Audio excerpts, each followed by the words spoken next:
Welcome back, everybody, for another wonderful episode of The Carrot and the Stick. I am your favorite root vegetable, Garrett, and joined here by your favorite pointy object, Keith. Keith, how's it going? Good, man. How are you? Not too shabby. Well, we have some exciting stuff to cover today.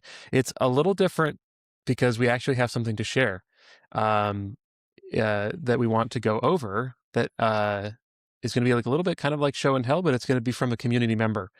So Keith, tell us more.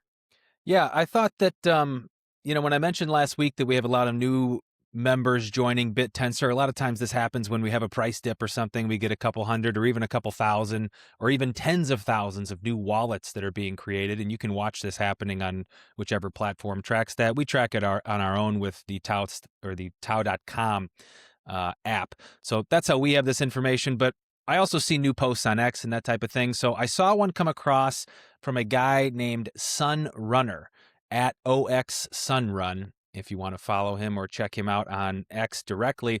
And it's not a long post, and it was within the thread of something else. So I have a feeling a lot of people pretty much missed it. But I thought it would be a nice jumping off point for a conversation here between me and you today, because you and I can talk about Bittensor all day long from our own perspectives, but it's always nice to kind of bring a, third view or a third kind of idea or perspective into the room. And then maybe we can kind of work off of that for this podcast and see where it takes us. Sounds great. Let's kick it off. Okay. So this was posted again by Sunrunner on February 20th. So 4 days old here.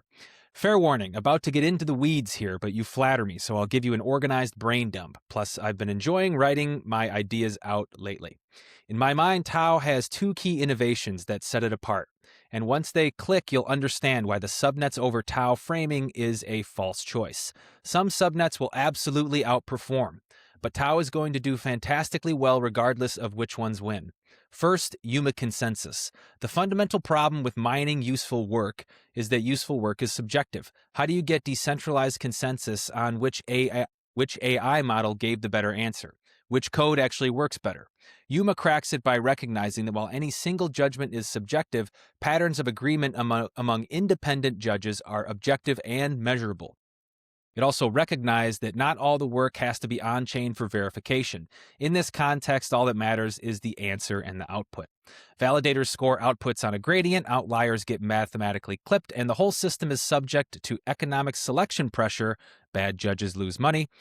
Early skeptics of Bittensor considered this sacrilege, given proof of work is an objective consensus mechanism where everyone shows their work, and a lot of criticisms back then, i.e. it was rife for manipulation, were correct. But post-DTAU, I personally think it's safe to say the skepticism is settled. The output speaks for themselves. The DPIN subnets are humming. Ridges is competing with state-of-the-art models on benchmark tests. Templar coordinated the world's largest decentralized training run. My favorite examples, but there are probably dozens of other things worth talking about here. Second, the tokenomic design. Crypto's promise has always been minimally extractive coordination, i.e. think coordinating drivers and ride-seeking without Uber extracting 30% for designing the marketplace on your phone app. But every decentralized network faces a chicken and egg problem. Users won't pay for an underdeveloped network and operators won't build with revenue. VC capital solves this, but reintroduces the extraction crypto was supposed to eliminate. Don't we all know this too well? Fair-launched native tokens solve the bootstrap without reintroducing extraction, but that only works if sufficient value eventually flows back to the token. This is where DTAU and Tau flow come in. Every subnet has a potential native AMM pairing its alpha token against Tau. No other way in. This is something, actually, pause for a second. This is something I realized the other day as I was like, wait a minute, there's no order books. So right. When you just think about how you're buying other tokens and if you're used to trading on Coinbase or Kraken or whatever, you're normally just hawking the order book, what's the depth? If I buy here, is it likely to go up or down? But I mean, there's none of that information in dynamic Tau because you're just pulling in and out of the pool. Really, really different way to sort of thinking about both adding value and then, sort of being able to extract and hold that value yourself compared to normal investments in crypto, All right, continuing. Subnets that attract buying flow get more emissions. Subnets that don't lose emissions and eventually get deregistered. This creates a direct incentive for subnets to, number one, be good faith actors, i.e., don't try to farm or manipulate the system, and number two, generate real revenue and commit to buybacks rather than farm tokens and dump. If you don't, your subnet simply flounders and dies. Those buybacks mechanically create tau demand because all alpha pairs against tau. That does not even account for the fact that the best subnets earn an outsized proportion of protocol emissions, which is different from yield entirely. Once you hit a certain scale, that subnet alpha token is going to become an attractive investment on its own. Importantly, anyone who wants to join in and invest in that subnet to earn a piece of it will be required to first buy tau off the market and then stake it, thereby locking up the supply, to hold the subnet token with its yield. So at bottom, what you have is tau functioning as the index for the entire subnet ecosystem. If any subnet is doing fantastically with real-world revenue and or speculative investment, tau is necessarily and mechanically pumping. All subnet tokens are essentially rehypothecated tau due to the way you stake and buy alpha. So every subnet benefits when one succeeds. Revenue buyback token appreciates, larger dollar value of emissions, bigger subsidies, attracts better miners and validators, better outputs, more revenue, cycle repeats. That's the flywheel underpinning the entire ecosystem. And here's the part I think most people haven't fully internalized yet. I genuinely believe Bittensor is a 0-to-1 moment in crypto economic incentive design. The subnet architecture can be purpose-built for just about any idea you can conceive, not just AI, although that's obviously the dominant focus and where the world is headed. If you have a good idea and a sound incentive mechanism, why would you go anywhere else? You get the lowest friction path to insanely deep mining and liquidity pools that took years and over $1 billion of emissions and 4 years to coalesce. If your idea works, you get massive subsidies immediately to bootstrap. Study the ascent of ridges. Went from 0 to 80% plus on SWE-bench and a consumer product launch in less than a year. I'm pretty sure total emissions to that particular subnet are less than 10 million. How much have Cursor, Windsurf, Replit spent? And it fair launched. No pre-mines, no VC insiders, sitting on discounted tokens, waiting for liquidity events. Everyone who holds tau earned it through work or bought it. It's already more distributed than Bitcoin. The code is open source. Anyone can fork it, but you cannot fork the mining pools, the validator set, the subnet composability, or the deep liquidity enshrined in the DEX. That's the moat, and I think it's impenetrable at this point. So, Wow. that's the conclusion. What do you think, man? Did you read that before I read it just now? Had you come across that post? No, I had not come across this one. This was buried into a thread that I hadn't seen. Yeah. But wow, what a well thought out post.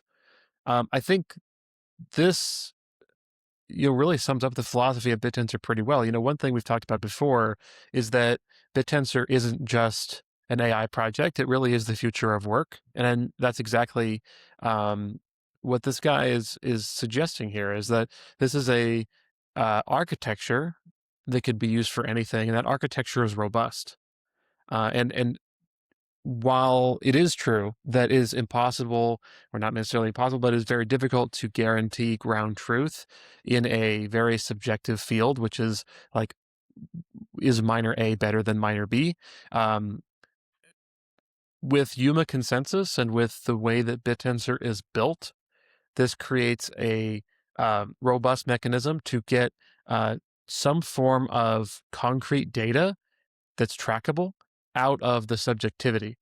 And so what we have is an ecosystem where, yes, we don't necessarily know exactly what ground truth is, but we do have this consensus mechanism where it requires validators to agree. And when you have validators that are all measuring miners off of the same rubric and they all agree on the same outcome, that arrives at a close approximation of ground truth, at least as close as we can achieve. And then the economic incentives are there to ensure that that stays positive and that stays true. And I think this is true not just for validation, but for the entire stack in a subnet, is that all the incentives align everybody to making their subnet more feasible for optimizing whatever problem is in that subnet. And I think that it puts a lot of emphasis on the project itself and what is the incentive design in the subnet that requires optimizing, like what is the subject matter of your subnet. But if there's a subnet that has a really clear premise, has a really clear optimization that needs to be done, then the natural economic incentives are there to make sure that that gets done. And this is what we've seen a lot in the Bittensor ecosystem, is that a lot of the subnets that have not done so well or have failed have been based on really either fringe ideas or ideas that are not necessarily in need of as much improvement as some of the more successful ones. Like if you look at Ridges as an example here in this post, where you have the sweep benchmark, you have Templar that's also mentioned here.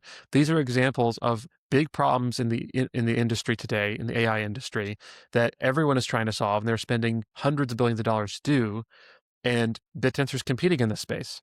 And so this is an example of a very clear objective that has a very obvious need to be optimized.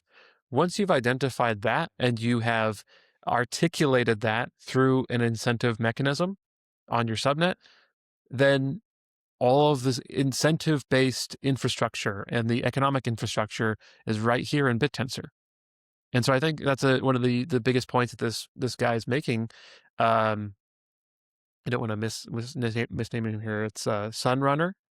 Uh, yeah, I mean, he's basically calling that out. That I think a lot of times people get really kind of lost in the sauce about specific subnets, and there can be dramatic moments with specific subnets. But I think the real point here is that for a given meaningful project, meaningful optimization, the economic infrastructure is here. And that's Yuma consensus, that's subnets, that's DTAO, that's Bittensor. Yeah, very well said. And I would echo, I love that he goes into the Yuma consensus, because that's really kind of an unheralded aspect of Bittensor that was probably actually all we really were. If you go back to like the first couple years, like everything was kind of about Yuma consensus, because there was only there wasn't even subnets. There was just one Bittensor. And, the whole thing was kind of revolving in this one space where you had this push and pull from miners and validators, and the creation, for me, what it's about is creating useful friction. Like nothing evolves when everything is easy. In fact, when everything's easy, things sort of like degrade, just from like entropy or something. But when there's useful friction, like that's how you make fire. You can also just make friction where, you like scrape your knee on the ground. And there's like different ways, of course, of designing subnets. But the ones that are the most successful for me create this friction between the validators and the miners and the incentive mechanism itself, where you have all this like abrasive sort of like contest to of course beat the other one, really, or just become the winner of the competition. And it's any way that you can claw your way in there, whether it's some sort of exploit, or maybe you're actually delivering the top tier intelligence on that subnet. But that's what he highlights here, is that, the pressure, sort of like the code should create the pressure within the subnet. And then the higher the price goes for the alpha token, or even the higher the tau goes, across all alpha tokens, of course, that like, as long as you can keep the lid on it and not have the work being done sort of leak out into one of these non-productive vectors of like exploits, for example, you're like, your idea starts to cook, inside the subnet, and it just gets more and more utility if you've designed it right. And for something like you mentioned, the example here with Ridges, we've already seen this in play, where we've seen a subnet on Bittensor go out and crush some of the SWE-bench and Polyglot and whatever else, they're doing all these different benchmarks. And I think that he did a great job of articulating kind of how that works in just a few paragraphs, which is what we always struggle with in BitTensor, is kind of like condensing everything to something that can be absorbed by a new person looking to get involved without having to go, read 30 pages or feed a bunch of stuff into AI and then get the summary, or however people are learning about us today. Yeah, yeah, absolutely, absolutely. I want to touch on something specifically, and I know you paused on it when we actually read through this, but you were talking. The post was talking about um, revenue and buybacks, and how the economic engine of BitTensor naturally steers subnets towards that. I know that's a topic of some controversy because we've even had BitTensor's co-founder Jake, say that you don't really need revenue as a subnet. So let's pause here for a moment and just digest this a little bit, because what this post is suggesting is that if a subnet has good faith actors that are actually working towards the problem, and a subnet owner who's committed to getting real outside revenue and using that revenue to buy back subnet token, then you have a healthy, lively subnet. If you don't do that, then you're going to receive, I don't know if he directly calls this out, I think it's more reading between the lines, but you're going to receive too much sell pressure from the miners, and your subnet is going to be on borrowed time, I should say. So what do you think about that, Keith? Immediately I go to a subnet like Shoots, and there's a different timeline where, maybe even a different John Durbin who designed Shoots in a way where you've got subscription fees coming in, you've got these, sort of pay as you go based on the amount of tokens being generated, whatever, you have real revenue coming in from many different sources.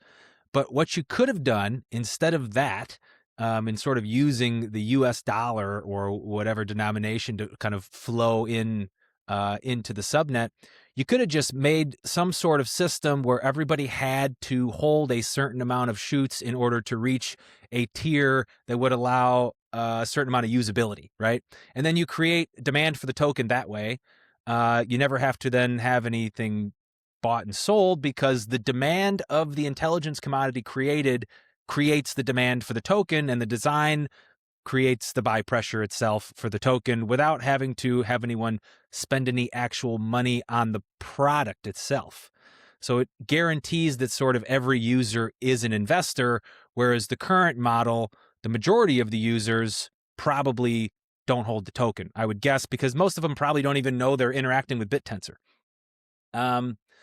I tend to think that, and I know what you're talking about with Const mentioning that, and I do agree. There's ways to adopt, and this is a perfect example. There's ways to design subnets that don't need revenue, but pretty much everything has revenue that's a successful business in the world today. So, like, as subnets develop and as BitTensor continues to, soldier on, I think we'll see subnets move more in the direction of offering direct utility to investors. And you'll definitely see these like hybrid approaches. Hippias is a good example of this, where they require or will require miners to hold a certain amount of token, for example, in order to participate in the subnet. Or there's even examples where you could have, users themselves, if they link their BitTensor wallet to a subnet, they might get a discount or something based on the amount of alpha that they hold. So I mean, we already have it today, but we're going to see hundreds, and then eventually over time, we'll see thousands of sort of different methods of trying to hone in on the perfect sort of subnet design and incentive mechanism and revenue model and productization, and put all this stuff together in a way that creates like the Frankenstein unicorn, and we're watching everything go in that direction now, and it's really almost like an exercise in like, it's like a petri dish or something. Like, I don't even know in the real world what's like this. You almost have to like drop off a bunch of like people and species on an island and just let like come back in 20 years and see what happens. We're watching that like happen right now, and it just happens to be very closely linked to artificial intelligence, which is probably the most impactful creation in human history, maybe outside of like the bomb or something. I don't know. I think it probably overtakes that if given enough time. So it's dude, it's when I actually think about it, like it sends my brain in like 100 different directions, and that's why Yeah. I continue to come back to Bittensor day after day, year after year, is because it's the gift that keeps on giving. And all the stuff you think about, all the stuff we've talked about, everything in this article has already happened. But we had, a lot of conversations like this were happening 2-3 years ago where we're saying like, subnets, wait till they start integrating, or, all these different things that like, wait till this happens. And now it's all happening, and a lot of it's happening at the same time, thanks to 128 concurrently operating subnets. And it's a beautiful thing to watch. Yeah, I completely agree. And I think that for my own sentiment, when I think about the revenue question, I do think that there are subnets that are purpose built to be revenue generating and they should be products. I do think there's also room for the research subnets that are there to optimize a technology. And then it's not really that we disregard revenue for them, it's that we expect the revenue to be self apparent um, once those technologies have been optimized. So if you're building a state-of-the-art model, like an LLM model on BitTensor, it might take you a while to actually get to a point of competition with OpenAI or Gemini or fill in the blank, flagship that you want to compare to. It might take years, but once you get there, once BitTensor is leading the charge on that particular technology, then the opportunities become very apparent. And this actually was the case with OpenAI as well. I don't know how many of you guys were following OpenAI before ChatGPT came out, but they had these models that you could like, if you were in the industry or if you were like claimed to be a researcher of some kind, you could get access to these models and play with them. Were they as good as ChatGPT? No, they were not. They were not ready for widespread adoption. They hadn't achieved escape velocity yet, but it was a research team that was working on something that was optimizing a technology. They kept churning on it, and then once it got to a certain threshold, then it had this huge, massive explosion where now everybody's using it, and the revenue just flowed in, and now you have like all this drama about OpenAI being not so open, but neither here nor there. The point being is that OpenAI changed a lot once it got past that technological threshold, and then the money started flowing in, and it changed the industry forever. And even OpenAI may not be our favorite model today. It might be something completely different. One day it'll be BitTensor. And that day might actually be coming pretty soon. I mean, with the way Templar is cooking and with the way IOTA is cooking, it might not be very long before we see BitTensor actually lead the charge in that area. And then the revenue will be very apparent to us. And I think the opportunities will come around where you have people that are building products on top of that technology that may not even be the miners themselves or the subnet owner. It might be something completely different. I don't know what that looks like, but I do think there's room for that. I do think that because of the way the subnets work with the alpha tokens, there's opportunity to be a research subnet, but then they can benefit from these revenue generating subnets. It kind of all works as like one big happy family, as this post suggests, where you have this engine where essentially users of a product via the revenue, they feed into the alpha. And that actually increases the value of that subnet, which actually increases throughput, increases transaction volume and trading volume that ultimately benefits Tau. And once you benefit Tau, you actually benefit everybody. And it's kind of the rising tide lifts all ships sort of situation. And so you have these research subnets that might be taking a long time to cook. They're kind of the long-term investments. They can afford to do that because you have revenue generating subnets that can also help kind of bolster the ecosystem today. So in my mind, I think there's room for both. I think that there are some subnets that really do need to generate revenue, and then there are some subnets that are specifically designed to be very focused on a specific technology.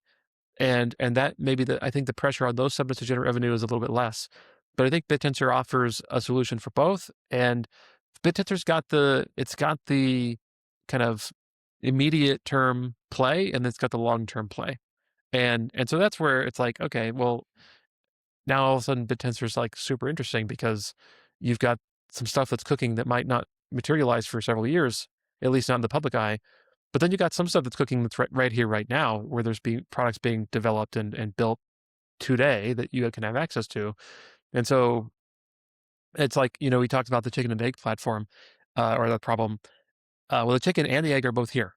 The egg hasn't hatched yet or is in the process of hatching, but the chicken is also here too. So there will be many chickens in the future, but right now we have the chicken, we have the egg. So we have everything we need for success. Yeah, there's definitely subnets that sort of like pay the bills, and then there's sort of like the passion projects of the community. Each one of those Yeah. passion projects too is really like a lottery ticket. It's like you're not going to be able to survive in life by just buying lottery tickets. And I would call them actually much higher odds than a lottery ticket. But eventually, if you sort of buy enough lottery tickets, you're probably going to win something.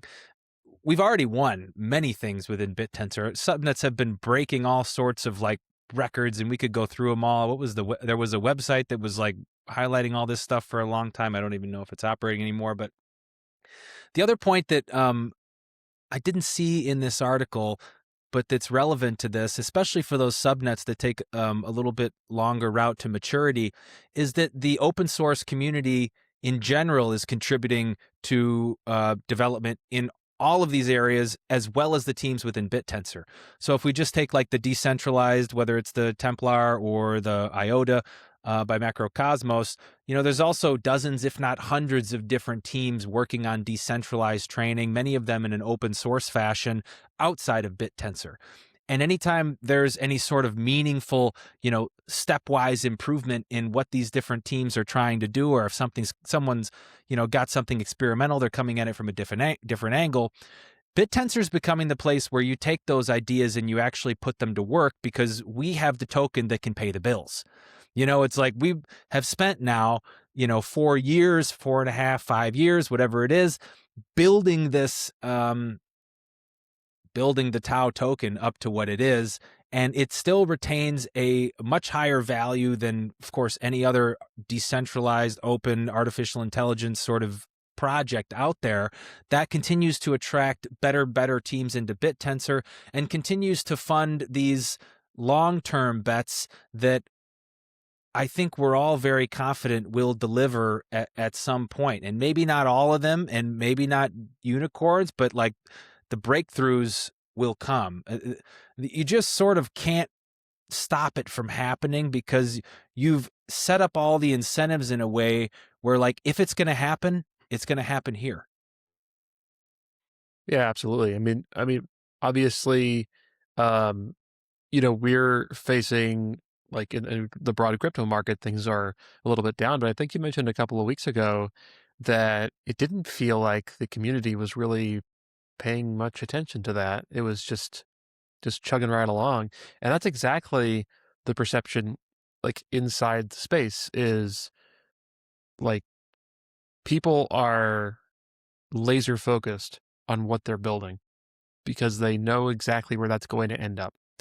And that's something that's really cool, that is very unique. It's not just technology.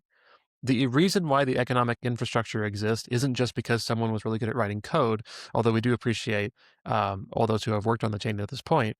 It is that we have this group of people that have banded together to build something that matters. And this ecosystem is every bit as much a people thing as it is a code thing.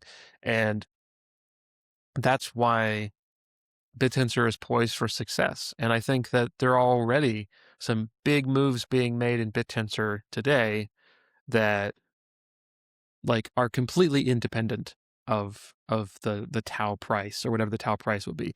And by the way, this attitude goes in the bull market as well. I mean, when BitTensor reaches all-time high, same attitude. We've got a long ways to go. We're just moving. Nobody was celebrating. Nobody was saying, "Oh, we made it." It's like, all-time high of what, 750, seven something. That's good, but it's not where we're aiming for.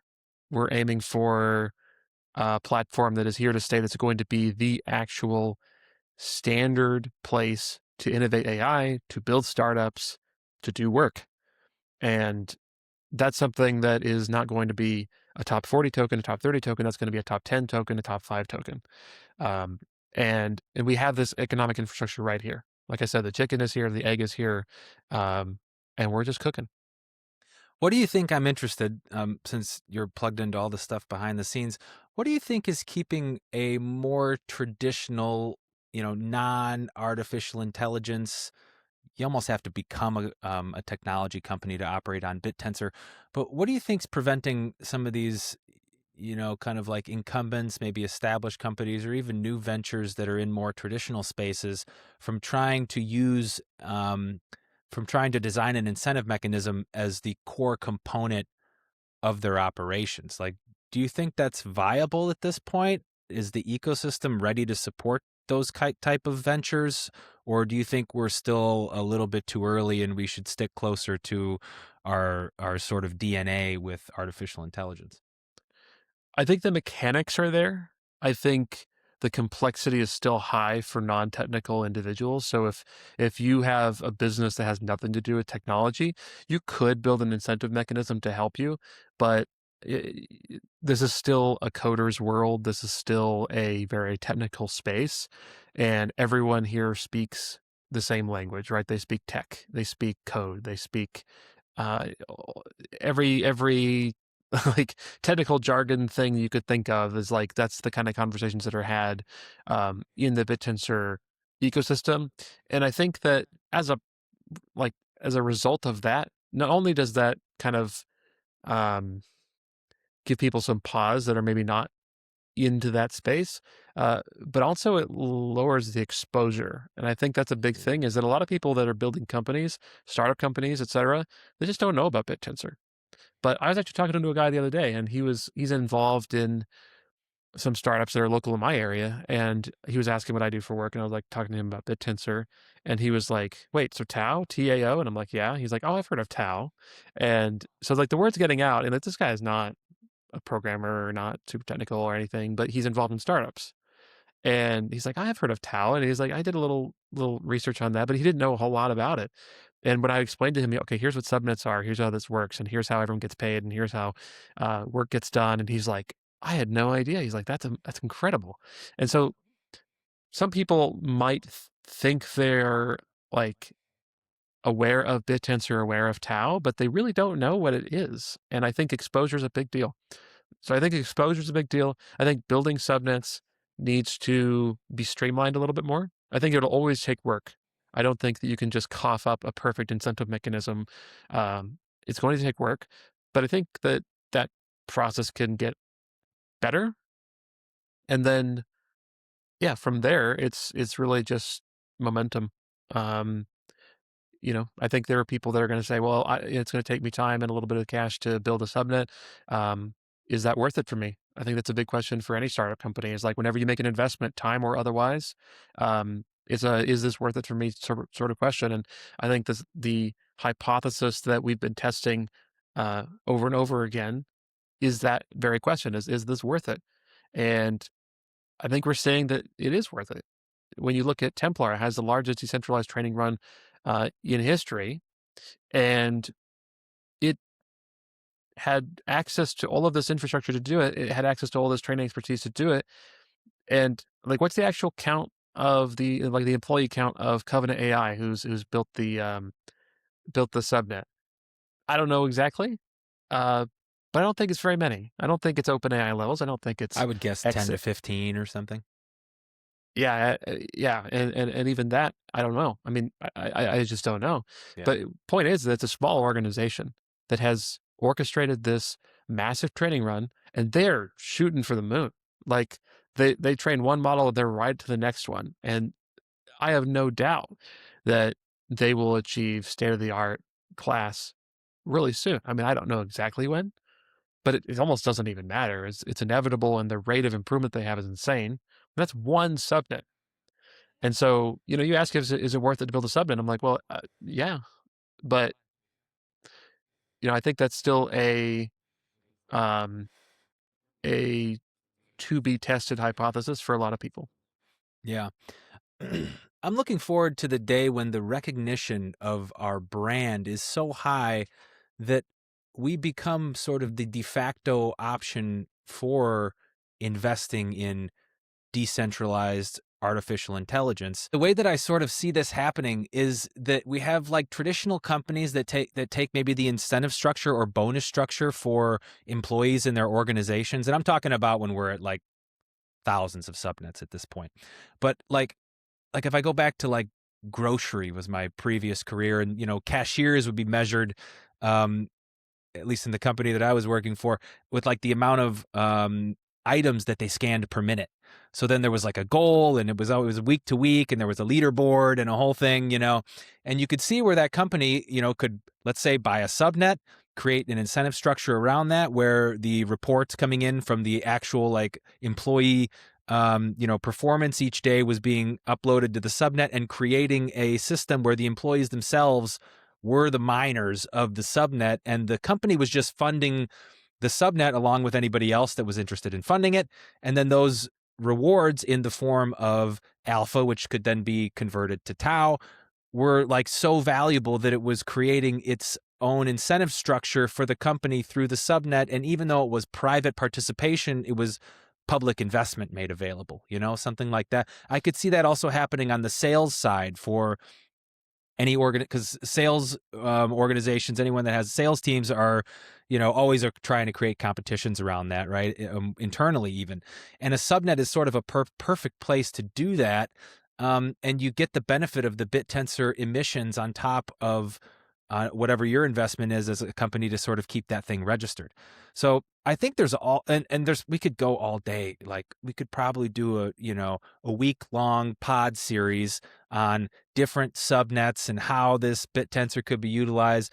But I do think in the end that you are correct in that people just don't know about it yet. And I know there are some things in the works marketing wise, actually, to increase that visibility. And I'm looking forward to seeing some of that happen over the next, 6 to 12 months. Yeah, absolutely. And the ecosystem in the meanwhile is just churning away. And it's not just the subnets themselves, it's the chain, it's the entire ecosystem. And so there's, I think, some progress to be made there to just make the whole ecosystem more robust and more ready for scale. I think that's a big thing, is like the last year or so, like we just passed the anniversary of DTAO. The last year or so has been focused on, okay, we have this thing called DTAO. We have this public stock market of subnets that's totally new, and we got to iron out all the kinks. And that's been really positive as terms of rate of improvement. But there have been a lot of changes and a lot of improvements. And I think there's still some work to be done to prepare the chain for scale. And you mentioned, a point where we'll reach thousands of subnets. We've talked about that in this pod before, about how many subnets should there be and whatnot. And I think that there's a conversation to be had about the here and now of how many subnets should there be today. And there's a conversation about how many subnets should there be, 5 years from now, 10 years from now. And what does that look like? And if this is really going to be the hub where if you have a startup company, you should be on Bittensor, that's going to change the scope of the Bittensor community dramatically, to where not everybody's going to live on Discord. Not everybody's going to live on X even. Some people are going to be in a completely different realm, and they're going to have a Bittensor subnet because it makes economic sense. It's just the way that they do business. And I think that this is the future of work that we're steering towards. So how do we get ready for that scale? That's the big question. Yeah, and it sort of felt like we were going to break out into that type of scale at any point over the last 2 years. It just kind of hasn't happened yet, but we've been basically a top 50 token for 2 years now. And I do feel like the narrative is sort of, it's the tentacles are reaching out in pulling people into Bittensor now, especially at this price, from all over crypto, all over AI. And our top subnets are really doing a great job at keeping us present in the conversation on whether it's whether it's training or decentralized inference or whatever it is. I feel like we have like a voice in the room now in many of these different areas where, a year ago we just had pipe dreams and 128 slots, you know? But it does feel like we sort of earned our place at the table over the last couple years as an ecosystem. And then individually, we have subnets really doing great work to become, leading state of the art providers of intelligence in their chosen arenas. Yeah, absolutely. And we actually have grown quite a bit. Like when I first joined BitTensor, the subnets as a concept had launched fairly recently, and they were at, I think, a cap of 32. And that was big news at the time. It's like, wow, we're really expanding. Then it goes to like we scale over and over until we get to 64, and then we reach 128 last year. So we actually have received a lot of scale. Now the question is like when you get to that kind of scale, it is like, well, how many of those subnets are actually good? And we've talked about this in this pod before, like determining that. But I think once you have the infrastructure set up or the incentives are naturally aligned towards kind of filtering out the uninteresting, unproductive, unvaluable subnets, and you start to focus on the ones that really matter, that are working something that's really important. Then we can scale to as many as we want, and it just becomes really just a matter of how fast we can grow this ecosystem. And I think that that is a big theme over the next couple of years. This last year has been, how do we take BitTensor and actually transform it into the vision that we ultimately want it to be from a fundamentals perspective? Like the idea of alpha, the idea of dynamic tau and trading subnets. That was a completely new thing with DTau. And there's a lot of kind of really fundamental questions that need to be answered, fundamental like uh, like projects that need to be worked on inside of the ecosystem. But now that we've gotten past that, we're a year past dynamic tau, we've worked out a lot of the kinks. Now we got to think, okay, what's the next step? How do we scale? That's why this year BitTensor is focusing on decentralizing the chain. It's focusing on the next version of governance. It's focusing on all these things to just prepare BitTensor to be an organism that is really just operated by the entire ecosystem, and it's no longer a project, it's an organism. And that's where we're getting to in 2026. That's where we're getting to in 2027. And I think that's where we're going to see this massive scale. How do you think we've done now that we're sort of, I guess we're almost a month probably past the Moltbot or Open Claw or whatever it is now. How did we Yeah. do as an ecosystem of kind of like incorporating that into some of the ways that we're designing our subnets? How can we do that better in the future? Because we're going to have like probably dozens over the next few years. And then eventually there'll be hundreds of these sort of like moments where something comes in, grabs everybody's attention for a few weeks, retains a couple or maybe tens of thousands or even hundreds of thousands of users, evolves into something else, something new comes along. How can we do better as an ecosystem at being like totally bleeding edge at capitalizing on this stuff? Yeah, so I think that there's a couple of ways that BitTensor responds to things like this. One is you have like, okay, here's a cool new toy. You can actually play with that on BitTensor infrastructure. I remember a post from the Basilica team that was actually touting this as well. It's like, hey, you can host your OpenClaw here Mm-hmm. via Basilica. So that's one angle of this. I also think that OpenClaw is really a prompting for everyone to focus a lot more on agents. And so we've seen some development of agents happening on BitTensor as well, which I think is natural. But I think there's a broader question of how does BitTensor set the trend for the next thing that is going to grab everyone's attention? Um, and I think that will come through these North Star optimization goals, where it's not really about, hey, can you build this widget that is going to go viral? It's really, here's a big, seemingly unsolvable problem that we need to solve, and we're going to never stop until we solve it. And then along that path, we will find a technology that no one has or a tool that no one's used before. And that's where things, I think, get kind of taken by storm. And that's what I'm expecting to see in Bittensor. So what I love to see with subnets is a mission that seems almost impossible to solve, but yet is also incredibly important to solve. If you are a subnet owner that has that problem, then I have I have like a lot of hope for you. And maybe And some I tau. maybe some tau, and um, and I think that that's where like really key innovations are going to come from. There's a lot of times where in history where people are focusing on some random field of invention, and they end up inventing 15 other things that they didn't even intend to. They just did it over the course of Yeah. time. And I think that that's exactly what we're going to see in Bittensor. Once Bittensor proves that it is the most efficient way to innovate, those types of innovations will naturally just come from Bittensor. Yeah, for me, that was watching like one of the AI garage bands like have a #1 hit or something, because that I listened to Mm-hmm. the interview with that guy on, I don't remember which pod it was. Might have been Lex. I think Lex had him on. And it's just one dude, like he did have a little bit of people working it with him, but it was mainly just one guy. And he almost deleted the whole thing because he was like a couple weeks before he even released it, he was like annoyed that there was some sort of, I don't know, snafu he was having to deal with. He was like, almost said F this and delete the thing.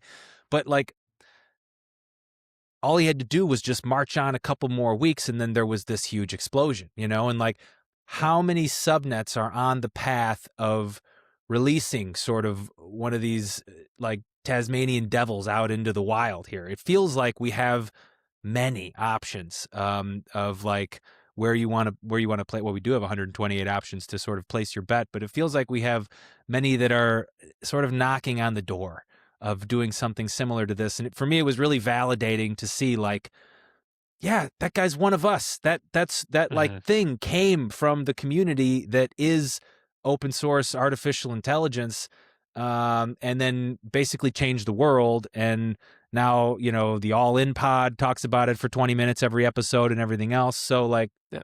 you're having all these businesses being built around it. You have whatever acquisition happened with OpenAI, so like it was really cool to watch that happen, because sometimes it's like, you're wondering if you're ever going to make it. It's just like a band, honestly. It's like, Yep. you're just like hammering away. You got your like, maybe you've got your third version of your incentive mechanism out versus your third album, but like it only Mm-hmm. takes one hit. And we've got all these bands putting out all these different albums all the time. And at some point we're going to have a few of them hit, like, and I think it's going to happen in a row. And it feels like we're coming close to that moment, because the things now being produced by these subnets really do have some real utility. And the competition aspect across Bittensor is sort of forcing everybody to to this inflection point, is what it feels like to me. Yeah, I completely agree with that. And I think that once one hit occurs, that'll just draw people's attention into like what else is happening within this thing called Bittensor, um, and that's where that the second, third, fourth hit will come from. And yeah, I think it'll be a snowball effect Yeah, and we've of. got so many platforms where those hits can come out of now. Like when people are Mhm. hungry, they want to mine, they want to join something. You can find something that there's everything from weather to, I mean, there's like, if you're interested in something in Bittensor, it's like damn near already there in the 128 subnets. And if it's not, you can create it yourself. Absolutely, it's a great statement to end on. Um, Guys, this has been a really good conversation. Keith, thank you for bringing up that post. That was super interesting to just walk through and kind of explore together. And yeah, guys, this has been another fantastic episode of The Carrot and the Stick. Follow us on social media, on YouTube, all the things. But other than that, we'll see you guys next time. Great talking, Garrett. See you, everybody. See you guys.